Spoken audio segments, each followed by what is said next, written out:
Todd Howard, the creative director of Bethesda Game Studios, was feeling incredibly satisfied. It was the Christmas season, and he had just released the latest installment of the wildly popular video game series, Skyrim. He knew that the game would be a hit, and he was determined to make sure that every child in the world had a copy, no matter the cost. So he came up with a plan.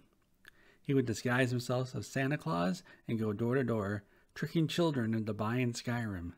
He knew it was a bit unethical, but he couldn't resist the opportunity to spread the joy of his game to children everywhere and make a considerable profit. He purchased a Santa suit and set out on his mission. He went to the first house on his list and rang the doorbell.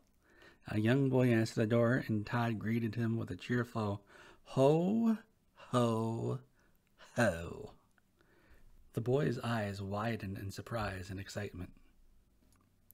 "Santa Claus!" he exclaimed. "What are you doing here?"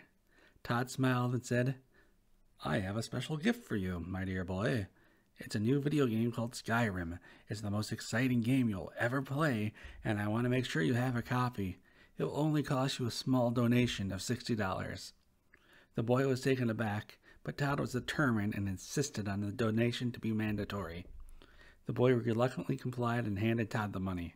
Todd then handed him a copy of the game, and the boy cried.